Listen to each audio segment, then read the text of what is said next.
You're listening to the micro version of the Savage Lovecast at savage.love. If you're stuck in a relationship quandary, or if you're looking for sexual harmony,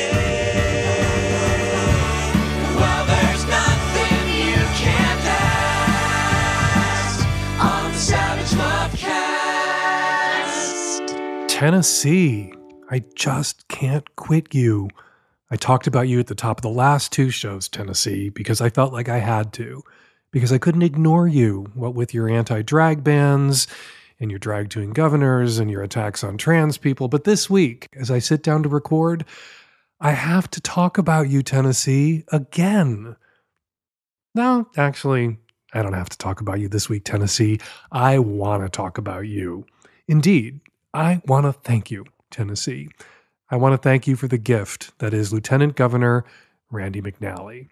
McNally is the 79-year-old straight, married, religious, family values, conservative Republican member of the Tennessee State Senate who presided, in his capacity as Lieutenant Governor, over a legislative session that outlawed drag shows in public and passed a law preventing minors from receiving trans-related healthcare services in Tennessee.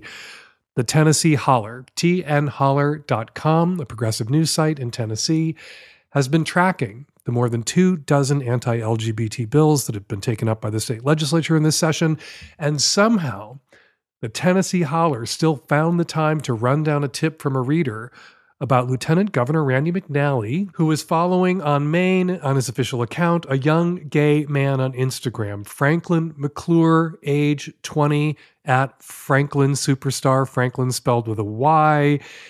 And yeah, the lieutenant governor is leaving hearts and flame emojis in the comment threads on Franklin's thirst trap pics under a photo, a close-up photo of Franklin's ass, 3 heart emojis, 3 flame emojis, and this comment, "Finn, you can turn a rainy day into rainbows and sunshine."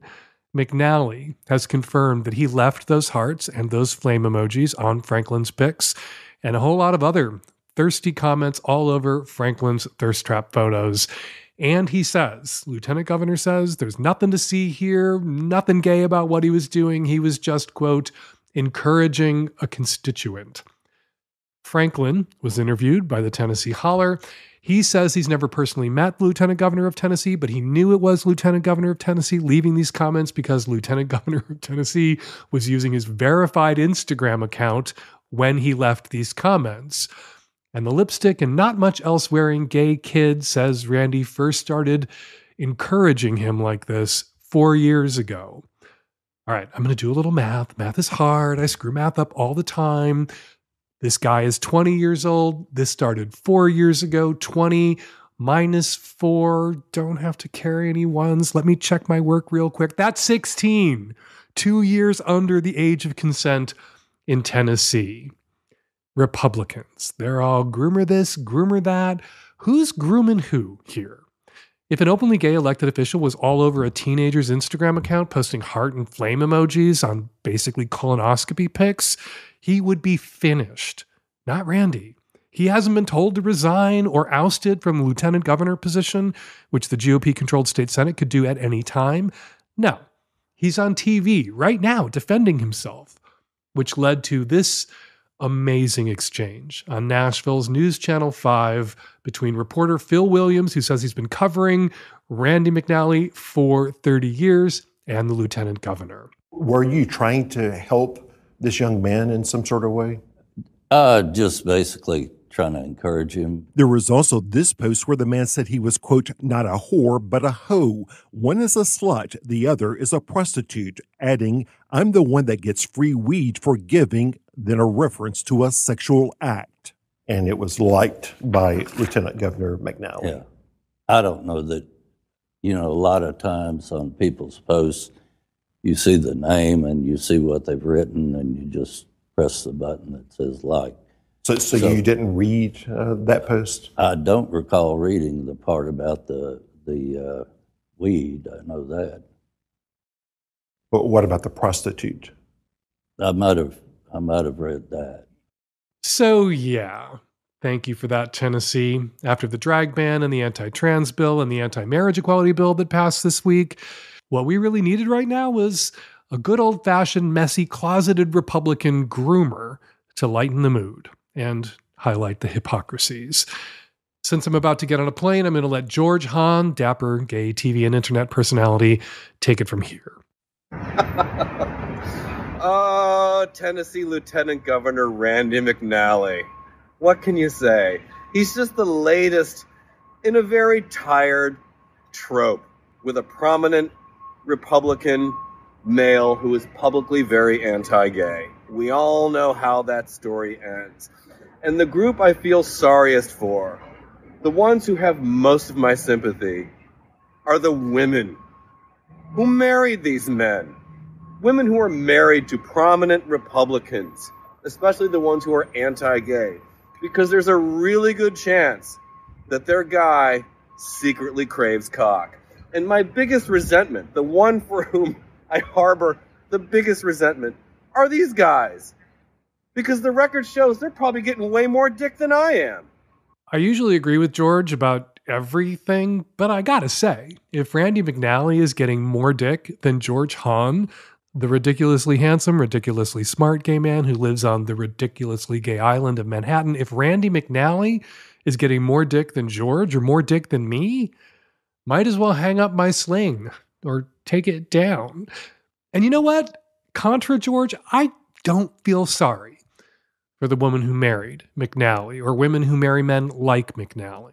First, if you're married to a homophobic politician for decades, odds are good you're a homophobe too. So karma, lady, it's a bitch. And as I've been telling women for literally decades, homophobia is misogyny's shitty little brother. Ladies, if your guy hates the gays, he hates you too. Want to know if you should marry a guy? Introduce him to a gay friend of yours and see how he reacts. Don't have any gay friends? You're gonna want to make some.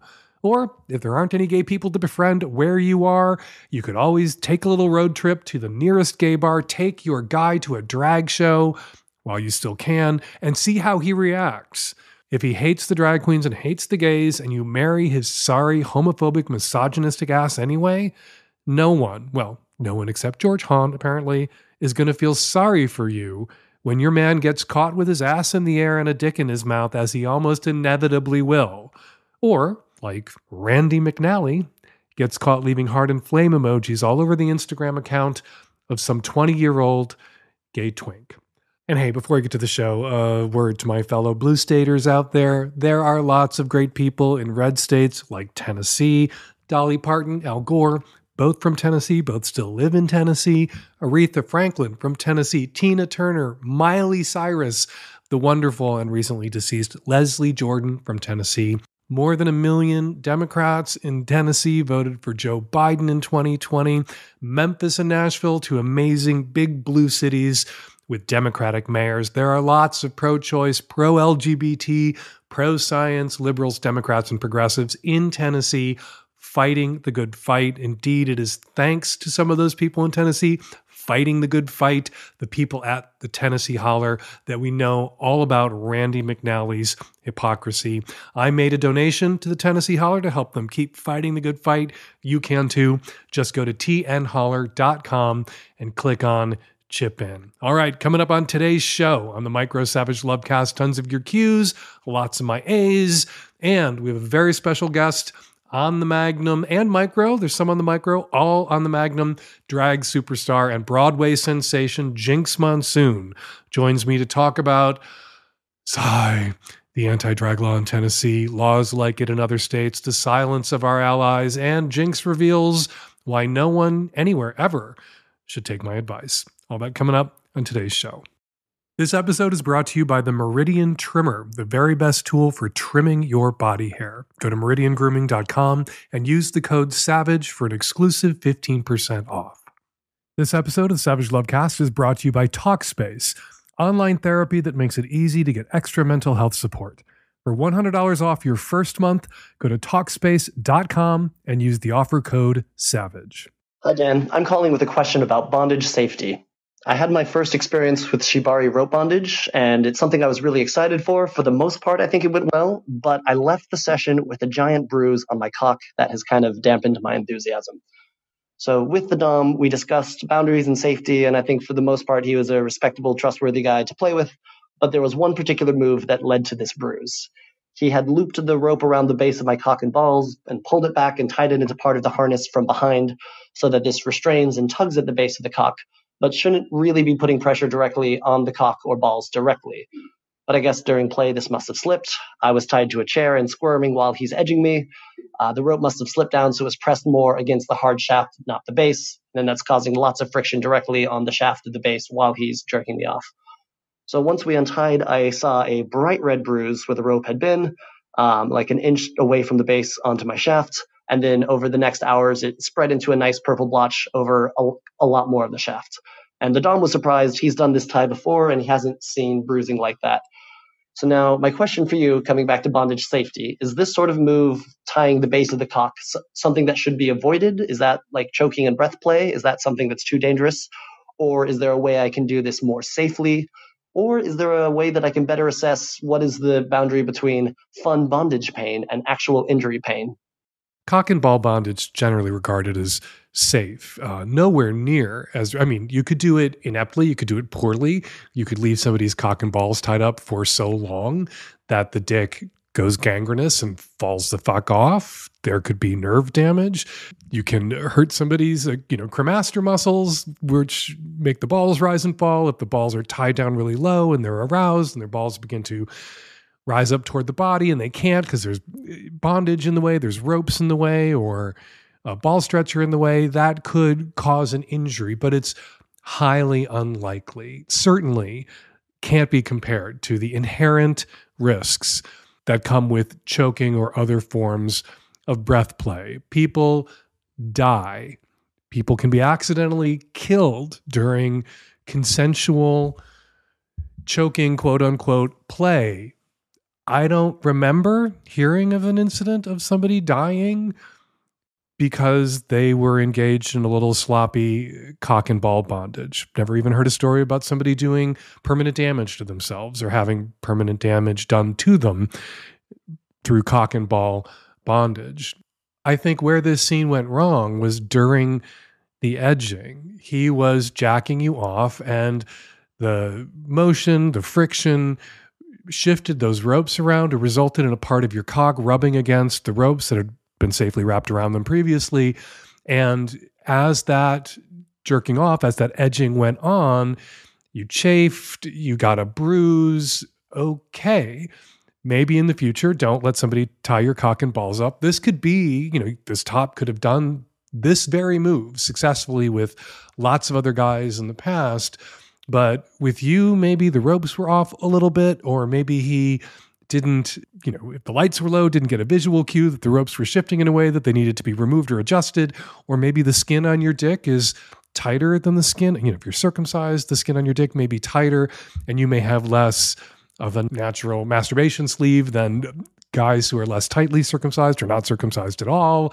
And there was friction that was not so much specific to this bondage, but specific to your dick. And so this top, if you play with him again, he learns something about your dick that he needs to remember.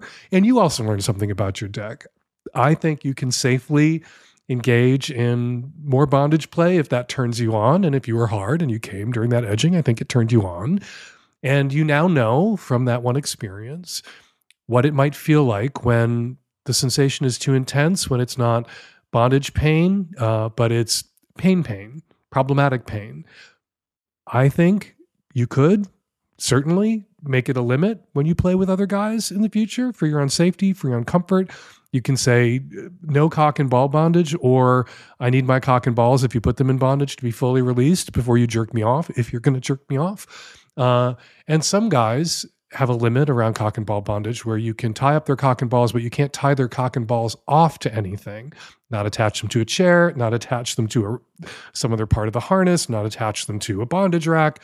Because if somebody faints in bondage and their cock and balls are tied to something, yeah, I think that way you could actually injure someone. That's why good bondage tops keep safety scissors nearby. So if somebody does faint, they can be quickly cut out of the bondage that they're in, before their cock and balls get torn the fuck off. So safety first. Good that you gave feedback to this bondage top that you played with. He needs to be cognizant of the damage he did during this play. You'll be fine. You will heal. The bruise will go away.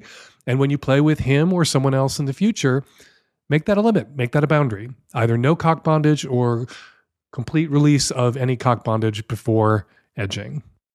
This episode is brought to you by the Meridian Trimmer, my new favorite tool for shaving down there. Meridian offers powerful trimmers that cut through even the coarsest hair, but their trimmers are gentle enough for your privates. You'll enjoy a comfortable shave below the belt with no nicks, cuts, or ingrowns. Meridian trimmers are for men, they're for women, they're for non-binary folks, and they're for any style, whether you prefer completely bare, neatly trimmed scruff, or a well-rounded bush. This high-quality waterproof trimmer is fitted with a 6,000 RPM motor, safe ceramic blades, and an anti-nick shaving guard. And Meridian has so many happy customers, over 1,000 5-star reviews online.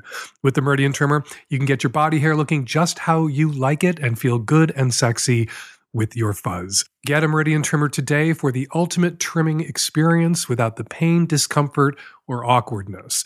Order now and take control of your grooming routine on your own terms. Listeners of the Savage Lovecast get an extra 15% off your order using the coupon code SAVAGE. Go to MERIDIAN grooming.com and use the code SAVAGE for an exclusive 15% off. You deserve a better and safer below-the-belt trimming experience, and with Meridian Trimmer, you can get one today. Hey, Dan. My partner and I are a bit stuck. We recently opened our relationship up, which was very much initiated by me as a result of bringing it up time and again over the 6 years that we've been together. End of last year, he agreed to it as he eventually realized how important it is to me, so is trying hard to meet that need as he knows it's something that won't go away. And I'm really grateful for that, and it's brought us closer. He would definitely rather we stay monogamous, but knows this is something I need to do or our relationship will probably lead to resentment on the issue. However, I also know the opposite is likely true as well, and that he might withdraw from me to avoid hurt. So I understand this is a classic case of him being a pod or open under duress.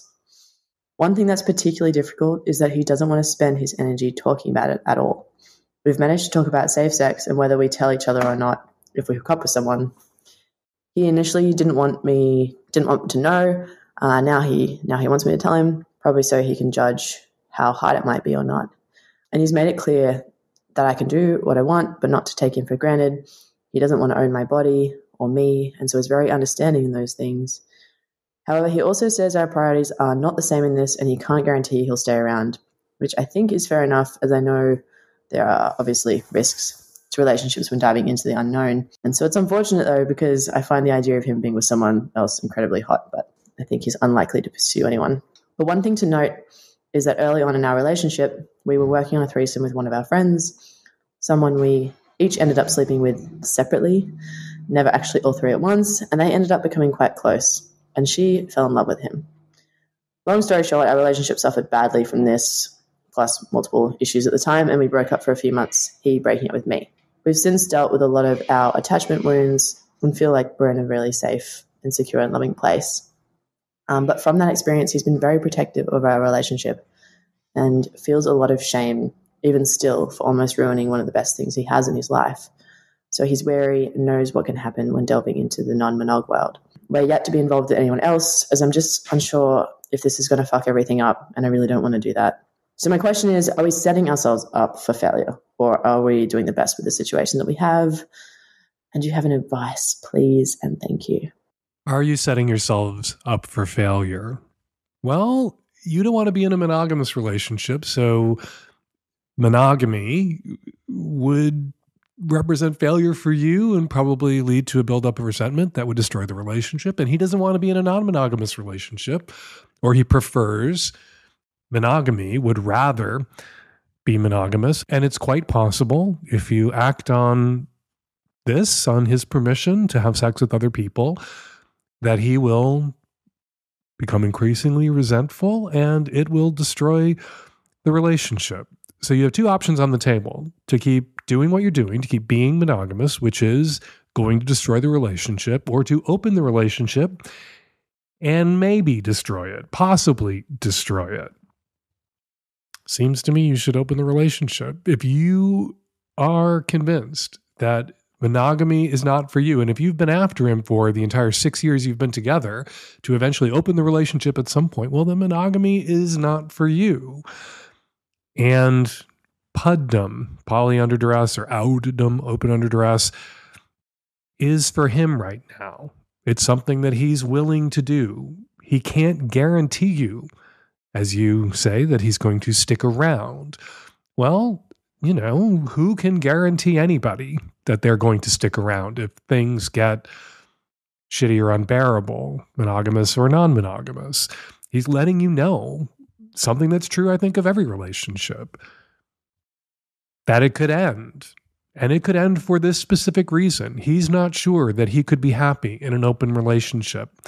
You're positive you could not be happy in a closed relationship. All right, let him see. Take yes for an answer and see. I talk about people who were initially puds and then outgrew puddom, went from poly under duress to happily poly. I should emphasize that there are probably just as many people or more who were initially poly under duress and then shortly after that, or at some point after agreeing to be poly under duress, ended the relationship that they were in. Some people have fears about what opening a relationship is going to mean, and they only see, once the relationship is open, that their fears, their specific fears, were unfounded or irrational, that allowing their partner to have sex with other people could solve as many problems in their relationship as it might cause.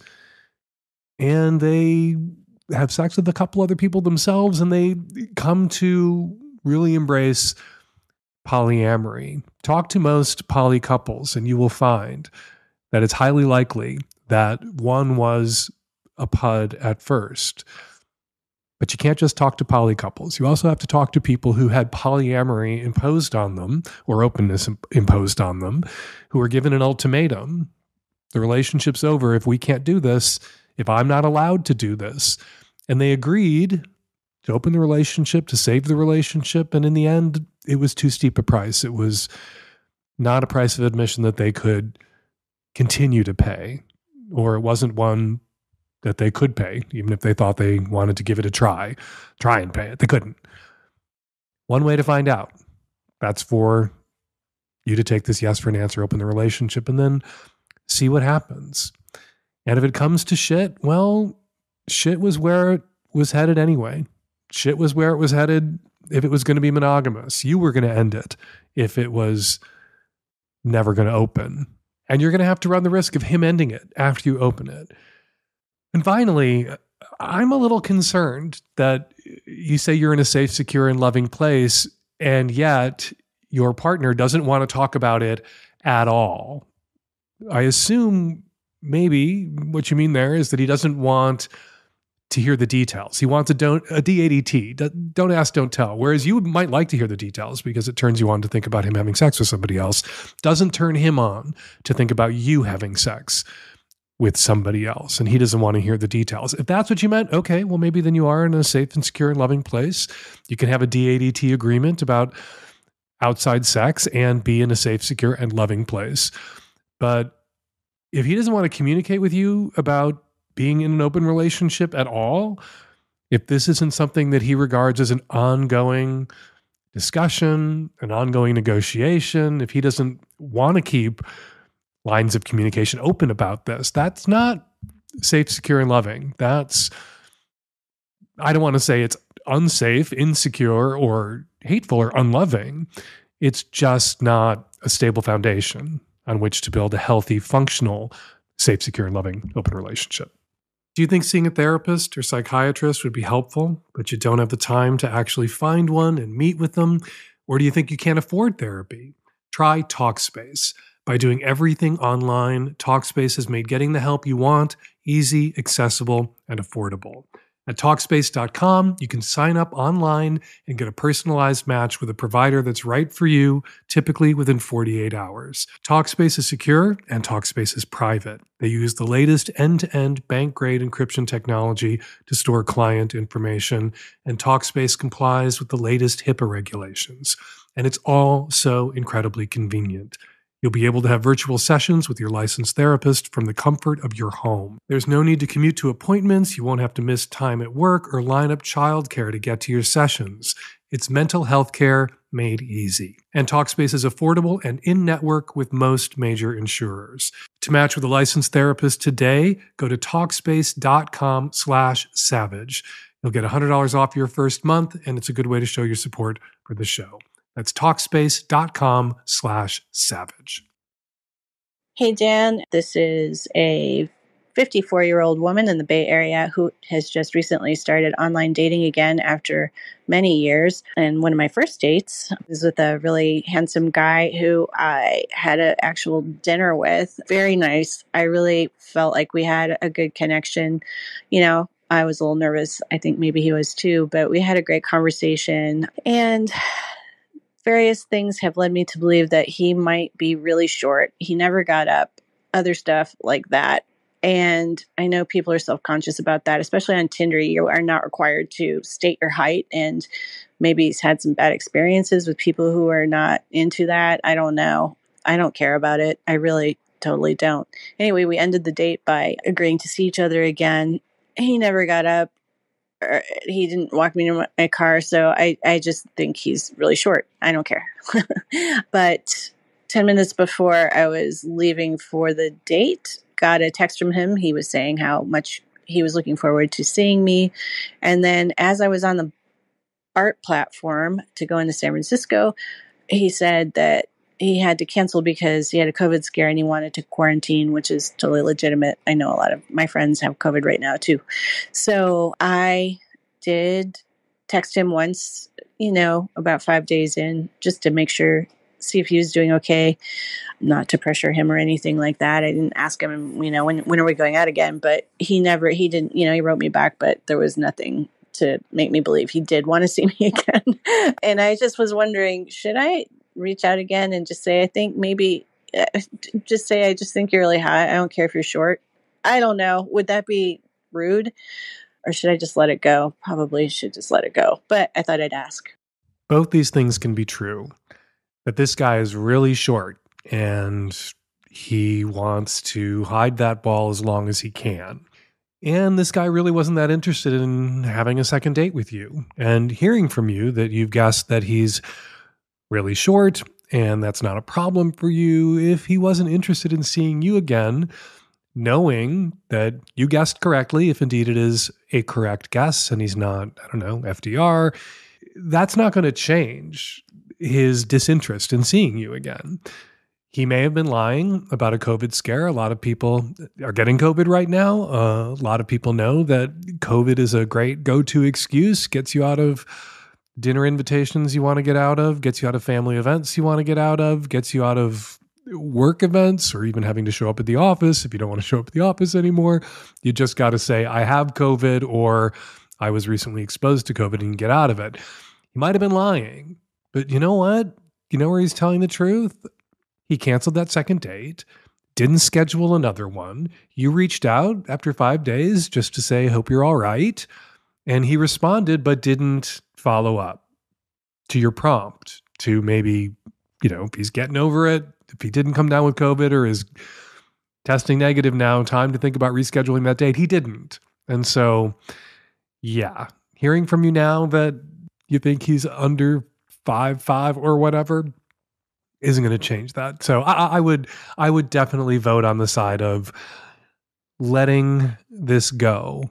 It is a weird approach, though, to, schedule dates, arrive at the restaurant or the bar early enough to be seated and then never get up from the table to use the bathroom, not get up from the table to escort your date or walk out with your date after the meal. That is a weird way to delay the inevitable that your date is going to, at some point, see you standing on your own 2 feet. And no, exactly how tall you are.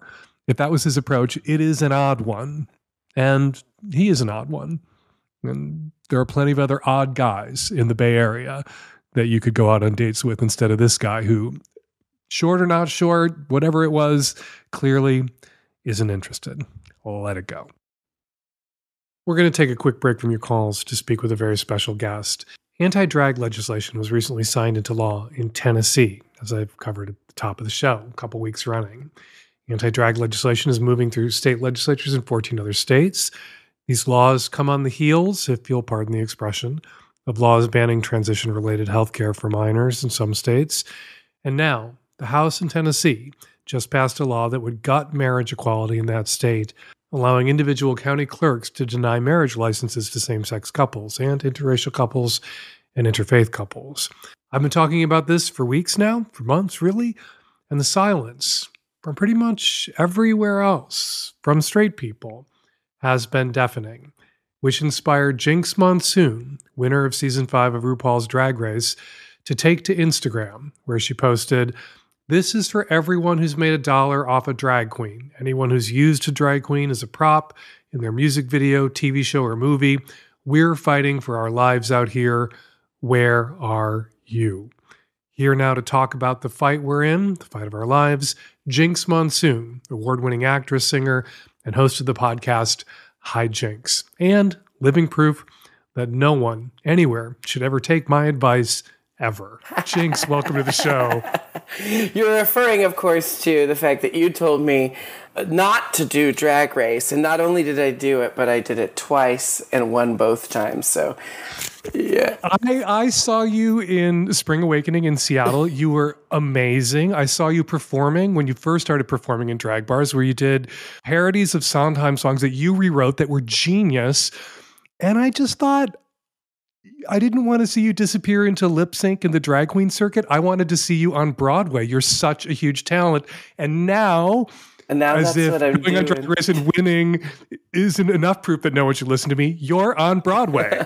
Yeah, and I'm having the time of my life on Broadway. And I got to say, it is this extremely strange dichotomy. My life is split in two right now, where I spend the afternoon on social media, like in my car, on the way to the theater, on social media where it's queer people posting about the latest vitriol that's being spewed in our direction, the latest scapegoating that is making us the subject of their distraction tactics. You know, I'm seeing that on social media. And then I go to the theater where we're standing room only and people are waiting at the stage door to meet me after the show every night. Drag is being celebrated on the Broadway stage, you know, an American institution. Like, what show are you in? Which theater? I'm in Chicago right now at the Ambassador Theater. I'm playing Mama Morton. Of course, Chicago has famously always had a drag role. Oh, so I'm telling you, our audiences come and celebrate the drag queens on stage, and that's what motivated my comment. Is drag has been celebrated for a while, and we're at season 15 of Drag Race. Drag Race has brought drag into the mainstream. It's created a cultural phenomenon around drag, and because of that, every last TV show, many blockbuster films, music videos, Madonna, countless musicians, countless television shows, countless ad campaigns, countless corporations, capitalists, and entertainers making money off of drag queens for the last however long now. I'd say, you know, in the last 5 years, we've seen a huge uptick in drag queens being used as props, essentially. As performers, sometimes as props. Sometimes you see drag where there's a real character and it really centers on drag in mainstream. That's the bitter queen in me. Well, I know what you mean when you say used as a prop. You sometimes see drag brandished in a television show or a movie to give it some kind of edge or cred that it doesn't deserve. Treated like a novelty. Drag queens are treated as performers. Yeah. Right. And so sometimes we're used as props, sometimes we're given chances to shine, but the point is a lot of people are making money off of drag right now.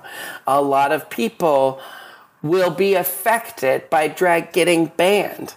And so where are these people talking about it? Like I was saying yesterday, I want to see Budweiser, who slaps a rainbow flag on their products come Pride time and call themselves an ally. I want to see them boycott these states. Let's see what happens when these hicks get cut off from their Budweiser, for fuck's sake. Like, let's hit them where they hurt, where it hurts, And then I'm pissed off at the fucking straight, quote unquote, allies who have been guest judges on Drag Race, who appear on Drag Race so that they can get the street cred of being down with the drag queens. They can get the young audience people. Drag has a really young audience of, young teenagers who spend their parents' money. There's a reason why people want to be a guest judge on Drag Race. It puts you in with this young audience that is, the target audience for capitalists. And here they are, getting the street cred, getting the attention, but when our rights and our lives and our safety and our well-being is on the line, where the hell are all these straight allies, or even these queer cis allies who have recently appeared on Drag Race and talked about how much they love drag? Why aren't they defending it right now? In some ways, it feels like, I almost feel like people were hearing about these anti-drag bills before Tennessee finally passed one and it was signed into law, and just thinking, even though we've seen so much anti-LGBT legislation moving through so many state legislatures in the last few years, they just thought, well, this couldn't possibly happen here, to use that phrase. And so people, I think, felt they didn't need to speak up in advance, because there's always bad legislation being proposed in the states, terrible legislation. And if we scream and yell and run around with our hair on fire about bad legislation proposed in the states, especially the red states, we're never going to be able to put our hair out. I hear you. And calm down. And yet this happened, and now it's happened, and it really is incumbent on people, as you've called them out, to speak up. And I would add to the list of celebrities, Nancy Pelosi, who's been a judge on Drag Race. I would add all of the straight cis women who've gone to bachelorette parties in drag clubs, at drag shows, or hired drag queens to come and perform for them in their homes, which would include Carrie fucking Lake. They should speak the fuck up. The only thing I think that is preventing more celebrities and quote unquote allies and even queer cis celebrities, and it's what makes this so insidious, and what makes what they're doing, what the conservative right is doing, so disgusting. It's because it's kids. We have a visceral instinct to protect children, and we cannot think of any, just as animals, we are hardwired to protect our young. Whether you have kids or not, our biology says we must protect our youth. That's a visceral instinct that we have. And what is more insidious than thinking of harming children, especially when you use words like groomer and pedophile, and when you bring sexuality into it?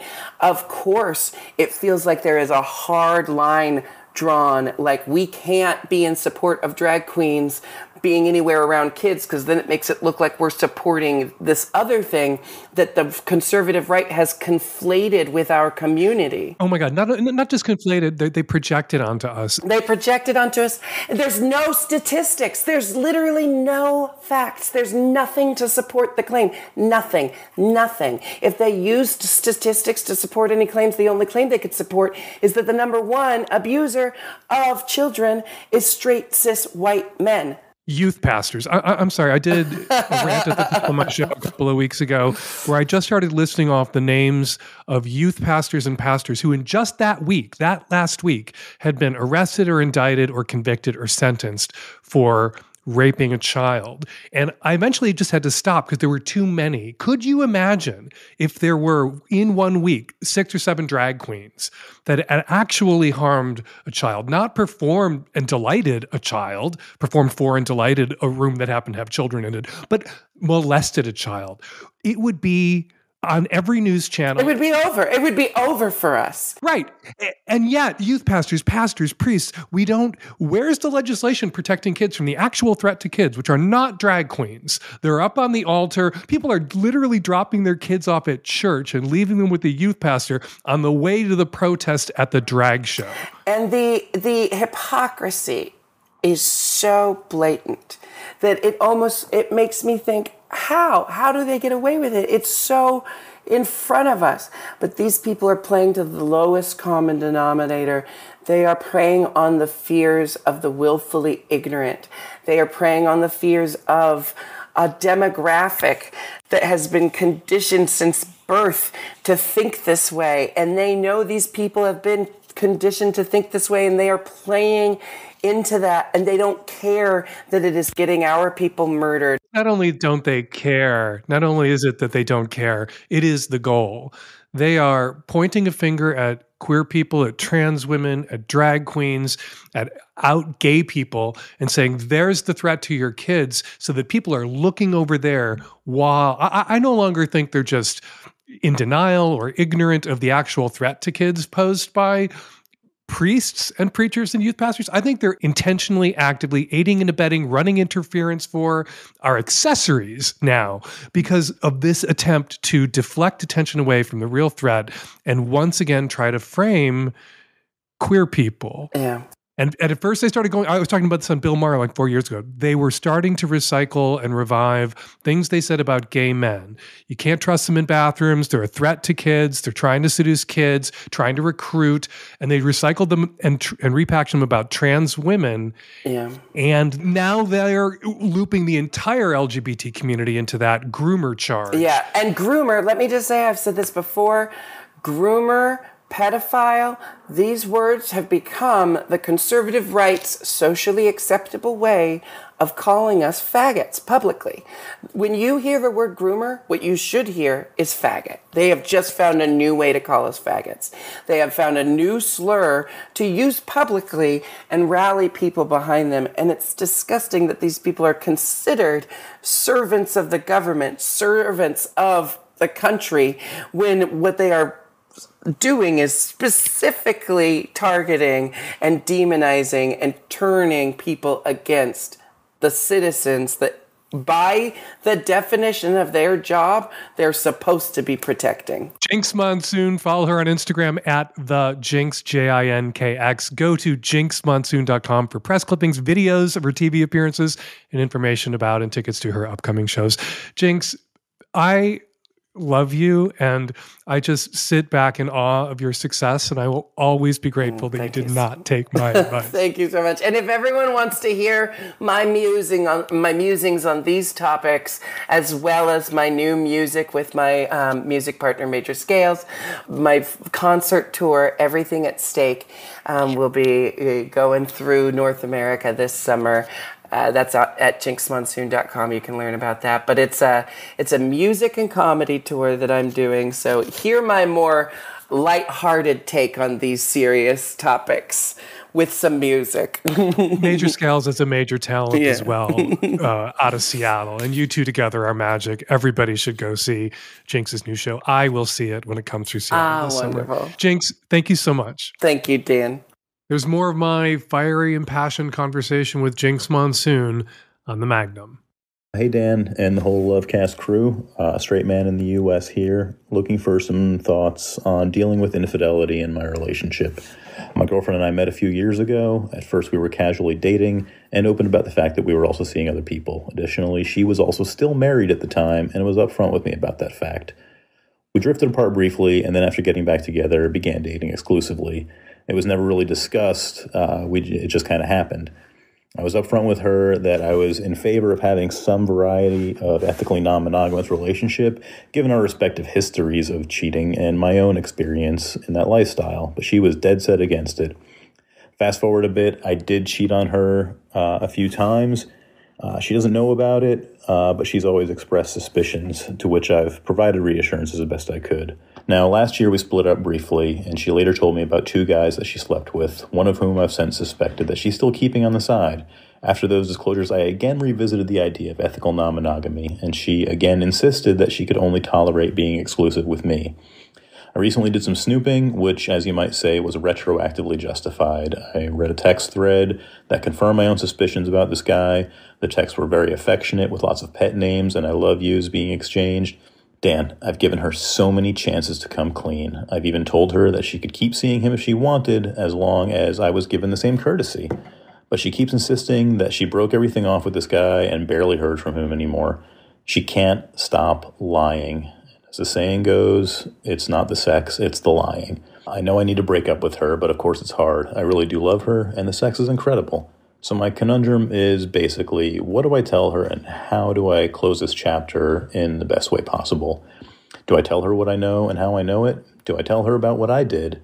Do I let this other guy know what he's dealing with? Because at the moment, I'm not sure what he knows.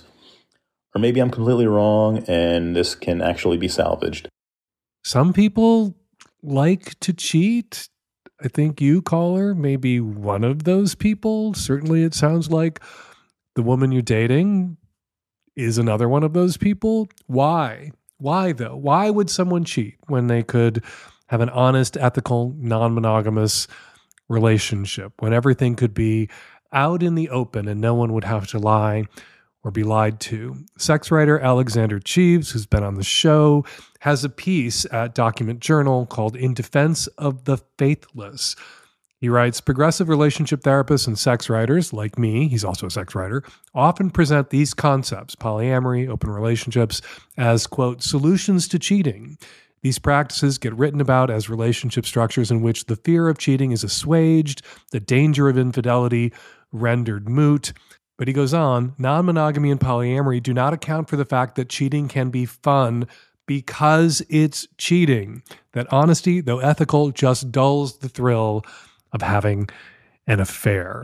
Sounds to me like this woman likes having a secret. Sounds to me like you like having secrets too. Maybe you could just allow for that contradiction. The both of you could date each other and cheat on each other, and then people who aren't cheaters wouldn't wind up in relationships with you or her and get cheated on when they weren't also out there cheating. But yeah, she's lying to your face. Maybe for the thrill. Maybe she's minimizing. Maybe she's not fucking this guy anymore, but she's still saying, I love you, and they're still using pet names. There's still a lot of affection there, even if there's no physical contact. But yeah, my money's on she's still fucking this dude. Go for it. You don't want to date her, really, under these circumstances. You don't want to be lied to, even if you might be down for openness or even being cheated on, lies of omission, a kind of DADT arrangement where she can do what she wants, you can do what you want, and there doesn't have to be any disclosure. But yeah, go ahead. Tell her you know. Tell her you snooped. Tell her you found out. Tell her that you cheated on her too. Tell her that you two deserve each other. And then maybe she'll come clean. And then you guys can agree going forward not to not cheat on each other, because obviously cheating is something that you're proud of from the sound of things and something that she enjoys doing and getting away with. You two can stay together, lie to each other's faces, fuck whoever you want to fuck, and spare other people. Spare people who can successfully make and honor and keep a monogamous commitment from the horror and pain of winding up with either of you two. Maybe that's too harsh. Maybe I'm being too harsh. Monogamy, it's hard for everybody. Lots of good and decent people cheat, but sometimes not so great, not so decent people cheat too. And the world would probably be a happier place if the not so great, not so decent people paired off. Caller, I'm being a little hard on you. You know what you know. Tell her what you know, but also tell her what you did. Drop a little radical honesty into this situation, into this shit show of a relationship, and see what happens. And definitely give us a call back. Let us know what happened. All right, before we get to this week's response calls, let's read some comments listeners left about last week's show on my website at savage.love. First up, regarding the call from the woman who is worried about her sister going to a ranch in Texas to meet a man she's never met for a weekend of BDSM play, says Kit, Dan, I think you missed something important with the AirTag advice. Consent. The caller should talk with her sister, explain her concerns, and ask if it's okay to ease her own mind by sending an AirTag along with her sister in her luggage. If the sister says no, then respect that informed decision, even if you don't like it. Says Iman James, come June, we must all go to Nashville Pride dressed in our very best drag. I haven't done drag for years, more than a dozen years.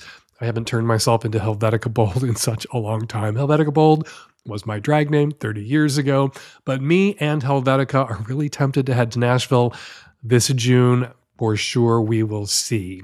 And finally, Leica says, regarding the response call from the young woman who mentioned she doesn't care for casual sex with men because she doesn't come and gets yeast infections, I don't have any advice for finding men who will make you come. That's Dan's purview. But as a public service for my fellow vagina owners, I do have some advice for preventing yeast infections, bacterial vaginosis, and UTIs. Leica continues, my partner and I call my vagina the Lamborghini because it's a performance machine and fun to drive, but the maintenance is hell. So here are a few of our tips. Leica lists a lot of tips. It's too long for me to read here, but I wanted to flag her post for listeners who aren't already lurking in the comments at savage.love. Listeners who may have UTI or yeast infection issues, you're going to want to check out Leica's tips, which range from carrying cotton underwear to change into after a one-night stand, to using always unscented lotions and soaps, to drinking a full glass of water immediately after sex. Go read Leica's amazing, enumerated, numbered, long post at savage.love on last week's show.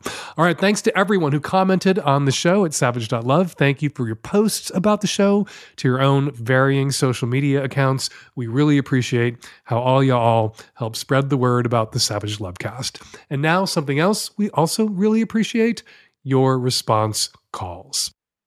Hi, Dan. I did want to comment on some advice you gave in episode 854 with the young woman who started off in a financial relationship with a man much older that they're now in a relationship with.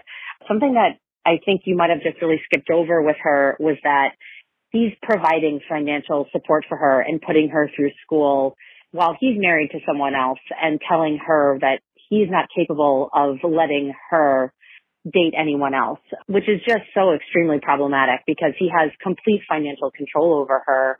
And the fact that he is paying for her school, that's keeping her out of debt for 20, 30 years potentially. So she's really in a position where she needs that money financially and therefore has to sort of do whatever he wants, right? And in this situation, they're dating, but she doesn't really have access to his real life, as she disclosed. I would tell her that she should stay in that relationship as long as it feels good. But if she's telling him that she has needs that aren't being met and that in order to have those needs met, she should be in another relationship too. If he can't handle that, then she needs to reevaluate how much she needs that financial support and whether or not it's worth her essentially being financially beholden to him for a long time going forward. Hey, Dan. I'm calling about the chronic sleep masturbator who is afraid to share a bed with other people on trips. Although, of course, there's nothing to be ashamed of about an unconscious wank, I think having her inform her friends and parents, like she mentioned, about her wet dreams is much easier said than done for most people. Another idea is to tell them she thrashes around, kicks, or sweats profusely in her sleep. A white lie along the same lines will still get her the bed to herself. I also wonder if she's tried masturbating right before sleep to make it less likely that her body will need to satisfy that urge in the following hours. Hey, what's going on, Dan? This is your resident Texan listener. Called in a few years ago. Anyway, I'm back because I had to respond to 854 and the woman whose sister is going to fly out to a fucking ranch in Texas somewhere for a BDSM meetup. That is a bad fucking idea. Have you ever been to a Texas cattle ranch? You know what's around? Fucking nothing. Like, she'll be on her own. Like, that is a horrible idea. And to reaffirm your advice, if the first thing this individual says isn't, we can do whatever you'd like to be comfortable because I know I'm not going to hurt you, then fucking get rid of him. And at the very least, if he's trying to impress her, which it seems to be if he's flying her to Texas, he should put her up in a nice hotel downtown somewhere so they can have their first night there and see how it goes. Because the other thing about Texas cattle ranches, you know what happens there about 98% of the time? Fucking nothing. So you might as well go have a nice night out in the city and get to know each other before you head back on over there. But anyway, I had to call in because it is the fucking worst idea I've ever heard, and this guy sounds suspect as hell.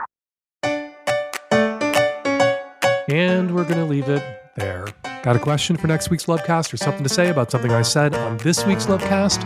You can go to savage.love/askdan to record your question or comment, or you can use the voice memo app on your phone and email your question or comment to q@savage.love. You can also party like it's 1999 and leave us a message at 206-302-2064. To my listeners in Europe, Hump is finally coming to you. Go to humpfilmfest.com/Europe for tickets to Hump's upcoming screenings in Vienna, Brussels, Zurich, Berlin, and Munich. We've also got 2 special events coming up exclusively for my Savage Lovecast Magnum subs. This Thursday, March 16th, I'll be hosting Savage Love Live on Zoom. It's your chance to hit me with questions live, and Nancy can't stop us from talking about television shows if that's what you want to ask me about. And then on Wednesday, March 22nd, I'll be hosting an AMA in the Savage Love comments. If you're not already a subscriber, you can subscribe now at savage.love/subscribe, and then you will get a link to Savage Love Live in your email Thursday morning, and I will see you at noon Pacific for the show. Follow me on Instagram at Dan Savage. I'm on Post News and still on Twitter at Fake Dan Savage. Follow Jinkx Monsoon on Instagram at The Jinkx. And of course, Jinkx spells Jinkx, Jinkx. The Savage Lovecast is produced every week by Nancy Hartunian and me and the tech-savvy at-risk youth and Nancy. We will all be back at you next week with another installment of the Savage Lovecast. Thank you for downloading.